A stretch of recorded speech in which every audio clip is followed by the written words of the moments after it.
लोग संविधान की बात नहीं कर रहे हैं, आप ही के जुबान की बात कर रहे हैं। संविधान में नहीं लिखा है कि आप 200 साल रहो तो 200 साल रहो प्रधानमंत्री, हमको उसका गरज नहीं। आप ही कहा था जिस देश का जनता, जिस देश का राजा व्यापारी होगा उस देश का जनता भिखारी होगा। क्यों भिखारी हुआ? 275 लाख करोड़ देश पे कर्ज हो गया। बच्चा गर्भ में आएगा 275 लाख रुपया। 17 सितंबर को हम लोग बेरोजगार दिवस के रूप में मनाते हैं। 17 सितंबर का वह काला दिन है जो देश के युवाओं के लिए धप्पा बन के आ गया। 2 करोड़ नौकरी या 15 लाख खाते खोजते खोजते कई युवा आत्महत्या कर लिए हैं। प्रधानमंत्री को इंडिकेशन दिए मोहन भागवत जी के। नमस्कार, मैं पूनम और आप देख रहे हैं विस्तार भारत। जिस तरीके से आपने देखा कि मोहन भागवत यानी कि आरएस प्रमुख के बयान के बाद बीजेपी में खलबली मची हुई नजर आ रही है, क्योंकि जो नियम बीजेपी ने यानी कि मोदी जी ने खुद बनाया था, अब उस नियम का पालन क्या मोदी सरकार करेगी या नहीं। और आपको बता दें कि 17 सितंबर को प्रधानमंत्री मोदी जी का जन्मदिन है और उस दिन क्या वो रिटायरमेंट लेंगे, क्योंकि 75 साल की उम्र में मोहन भागवत जी का कहना है कि 75 साल के जब आप हो जाते हैं, जब आपको शॉल उड़ा दी जाती है, तो आप किसी दूसरे को भी मौका दीजिए। तो इसी मुद्दे पे बातचीत करने के लिए हमारे साथ मौजूद हैं स्वामीनाथ जायसवाल जी। और आपको बता दें, इस मुद्दे को लेके कांग्रेस भी लगातार बयानबाजी करती हुई नजर आ रही है।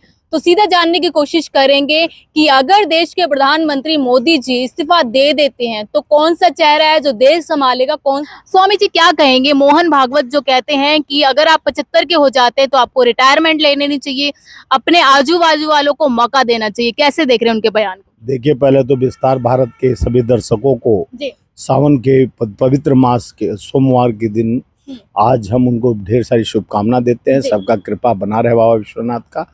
और सबसे बड़ा मोहन भागवत जी ने सच्चाई का आईना दिखाते हुए जो मोदी जी की बोल थी, जो मोदी जी ने संज्ञान में अपने नेताओं को, मुरली मनोहर जोशी, आडवाणी जी और ये आपको सुमित्रा महाजन जी और कई नेताओं को जो उन्होंने रास्ता दिखाया और उस रास्ता पर उनको चलना चाहिए। प्रधानमंत्री को इंडिकेशन दिए मोहन भागवत जी कि समय आ गया और सत्ता में और लोग बैठे हैं जो अभी उम्र कम है। आप 75 पार हो गए तो आपको अपने व्यापार को देखना पड़ेगा, क्योंकि यहाँ तो अब उच्चार आपका बंद हो गया। आपने जो अगर आपके अंदर मोह होगा, वहाँ मोदी जी 47 का सपना दिखाते हैं, 25 में कुछ करेंगे नहीं, 24 में कुछ किए नहीं, 22 में किसानों को दुगनी आय की बात कहे तो मोदी जी की बात घोड़े के पात के बराबर है। मोदी जी कोई ऐसा आज तक क्रियाकलाप, आप 56 इंच की बात हो तो कब का सिकुड़ चुका है। कहे थे लगातार बीजेपी तो कहती है ना कि देश सुरक्षित हाथों में है। सुरक्षित है। पुलवामा देखी होंगी, पहलगांव देखी होंगी, ये सुरक्षित हाथों में है। हम आज तक जो पहलगांव में मारे गए निहत्थों और हमारे हिंदू भाई, तो उनके बहन सुहागन बहनों को सुहाग लूटा गया। आज तक मोदी जी जो मारने वाले हैं उनको तो आज तक खोज कर लाए नहीं कि कौन था। लुप्त हो गया। फोटो किसी का दिखा रहे हैं, आई लव यू खेल रहे हैं, तो लोग समझ चुके हैं मोदी जी की बात पर कोई अब दम नहीं रहा। मोदी जी तमाम 12 साल में 11 साल 12 साल के में झूठों का इतना बौछार किया पूरे प्रदेश में जहां भी उनकी सत्ता रही है। आप बता रहा हूँ, गारंटियां दे के आते हैं मोदी जी। आप दिल्ली लीजिए ना, 2-2.5 हजार खातों में देने की बात कहते हैं, जहां झोपड़ी वहीं मकान की बात कहते। क्या हो रहा है यहाँ भी देखी। और जिस तरह से आप विस्तार भारत के दर्शकों को बताइए ना, मध्य प्रदेश, छत्तीसगढ़, यहाँ पर हरियाणा, राजस्थान और तमाम देश भर में जहाँ उड़ीसा उनकी सत्ता है, वहाँ पर 500 रुपये में सिलेंडर देने की बात कहते, बेरोजगारी भत्ता देने की बात कहते, 2500 रुपया लाडी बहना के नाम से देने के लिए सब्सिडी देने की बात कहते, युवाओं को वृद्धा पेंशन बढ़ाने की बात कहते, किसान के खाता में डायरेक्ट पैसा और बिजली बिल हाफ और बस फ्री की बात कहते। किस पे अमल किए हैं मोदी जी? और यहाँ 1.25 लाख करोड़, रेखा गुप्ता बोली 1.25 लाख करोड़ दे रहे हैं हम कर, अभी तो टाई फीस हो गया। तो मोदी जी के बाद सरकार तो कह रही 100 दिन में काम किया है मैंने। 100 दिन में हुआ है ना। गरीबों का घर गिराया गया। विनाशकारी योजनाओं के तहत जिस तरह से उनकी औकात दिख गई कि आप कुछ कर नहीं सकते हो। डपरसंकी का एक कहते थे हम बनिया है, तो रेखा गुप्ता भी बोलती है मैं बनिया हूँ। ये बनियाओं के हाथ में कहा गया। चाणक्य, हम लोग बिहार की धरती के हैं, चाणक्य ने कहा था जिस देश का जनता, जिस देश का राजा व्यापारी होगा उस देश का जनता भिखारी होगा। क्यों भिखारी हुआ? 275 लाख करोड़ देश पे कर्ज हो गया। बच्चा गर्भ में आएगा 275 लाख रुपया उस पर कर्ज होगा। पहले क्या हुआ? हमारे युवाओं के साथ इस तरह से धोखा, रोजगार नहीं, उन पे लाठीचार्ज और एजेंसियां बंद हो चुकी हैं, रोजगार नहीं है। मेक इन इंडिया की बात बब्बर से लगाकर मोदी जी बड़े बड़े सौगात लाने की बात कहते हैं। स्वामी जी, मैं रोकना चाहूंगी, लेकिन अमित शाह तो ये कहते हैं कि किसी संविधान में नहीं लिखा कि 75 साल बाद आप रिटायरमेंट तो लीजिए। हम लोग संविधान की बात नहीं कर रहे हैं, आप ही के जुबान की बात कर रहे हैं। संविधान में नहीं लिखा है कि आप 200 साल रहो तो 200 साल रहो प्रधानमंत्री, हमको उसका गरज नहीं। आप ही का कि आपके गोबर भक्त, आप लोगों का जो एजेंडा था गोबर को चमन प्राश और गौमूत्र को अमृत पीने वाले, ये अमृत काल में चल रहे हैं लोग, तो झूठ क्यों जनता को परोसते हो? आडवाणी को आप लगा दिए चौखट दिखने के लिए, जोशी जी को, मुरली मनोहर जोशी जी को, और ये जितने तमाम नेता हैं, सुमित्रा महाजन जी को, सबको तो आप चुनाव भी लड़ने से 75 पार हो गए, हम नहीं लड़ सकते।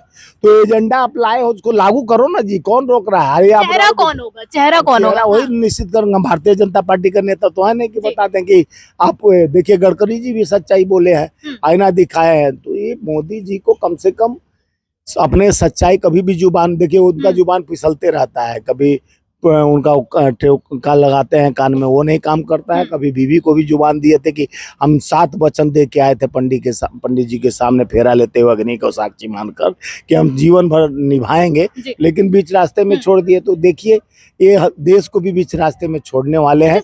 इन निर्धारित कर चुके हैं बड़े पूंजीपतियों को मजबूत करना। और भारत का देखिए, भारत में क्यों नहीं इंडस्ट्री लगा रहे हैं, फैक्ट्रियां क्यों नहीं लगा रहे हैं? सारा सरकारी संस्था, BSNL से लेके सारा टेक्नोलॉजी जो कंपनियां थी वो सब सरकारी। और सबसे बड़ी बात कि देश के 12 लाख लोग विदेश का नागरिकता इन्हीं के अमृत काल में लिए हैं। आज तक जो नहीं हुआ वो मोदी काल में हो रहा है।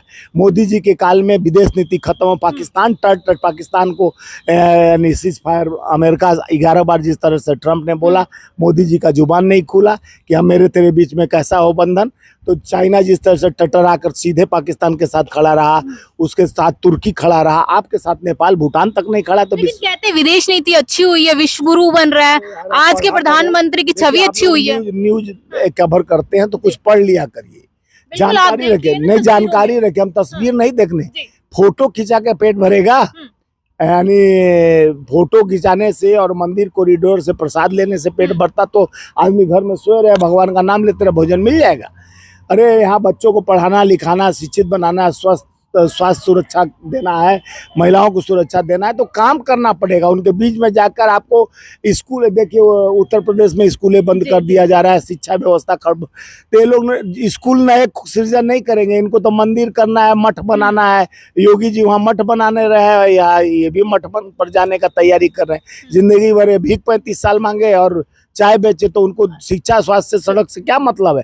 उनको सिर्फ सवाल ये है कि 17 सितंबर को मोदी जी का बर्थडे है, 75वां बर्थडे है, क्या वो इस्तीफा देंगे या नहीं? 17 सितंबर को हम लोग बेरोजगार दिवस के रूप में मनाते हैं। 17 सितंबर का वह काला दिन है जो देश के युवाओं के लिए धप्पा बन के आ गया। 2 करोड़ नौकरी या 15 लाख खाते खोजते खोजते कई युवा आत्महत्या कर लिए हैं कि 2 करोड़ नौकरी कहाँ जाके चिपक गया। और 75 साल पूर्ण होने के बाद मोदी जी अगर अपने जुबान पे जाते हैं, कायम रहते हैं, अगर झूठ और जुमला नहीं देंगे तो उनको मानवता के नाम पर इस्तीफा देकर अपने पार्टी के कार्यकर्ताओं का मनोबल मजबूत करना, कहीं रहकर वो पार्टी को अपना सपोर्ट कर सकते हैं और पार्टी को अपना संदेश दे सकते हैं। लेकिन पार्टी को अब जरूरत है कोई युवा नेतृत्व का। अब हम उनके पार्टी, तो मोदी जी युवा नहीं है। मोदी जी को अब आप कर दीजिए, 18 साल का लौंडा बना दीजिए। अब आपके ऊपर निर्भर करता है। अगर मोदी जी 75 साल में युवा बन रहे हैं तो अब देश के युवाओं को तो जाके जुम बनना चाहिए। इस तरह का नीति सिद्धांत की वजह से तो मोदी जी को अपने आत्मा को सुनना चाहिए और देश के लिए जो आप धारणा लाए हैं कि 75 साल में रिटायरमेंट ले लेना चाहिए। अब कितना दिन भीख मांगे, कितना 12 साल तक सत्ता में लोग यहाँ रहे, बाकी वहाँ गुजरात के मुख्यमंत्री रहे, कितना दिन सत्ता के आईने दिखाते रहेंगे? कम से कम कुछ आराम करने का समय है। 75 के बाद जो आडवाणी के कंपनी में जाके सोए रहे, पड़े रहे, अब क्या करेंगे? तो देखिए, जिस तरीके से आपने स्वामीनाथ जायसवाल जी को सुना, उनका कहना है कि कहीं ना कहीं बीजेपी की बनाई हुई नीति, यानी कि बीजेपी ने खुद ही ये नियम निकाला था कि अगर आप 75 के हो जाते हैं तो आप रिटायरमेंट ले लीजिए, कहीं ना कहीं किसी और को मौका दीजिए। लेकिन अब मोहन भागवत ने सीधा सीधा तो नहीं, लेकिन संकेत कहीं ना कहीं मोदी जी की तरफ भी दिया, क्योंकि 6 दिन पहले मोहन भागवत भी 75 साल के हो जाएंगे और 17 सितंबर को मोदी जी भी। लेकिन सवाल ये खड़ा होता है क्या मोदी जी इस बार अपने रिटायरमेंट का मतलब अपने पद से इस्तीफा देंगे या नहीं। मैं पूनम, आप देख रहे हैं विस्तार भारत।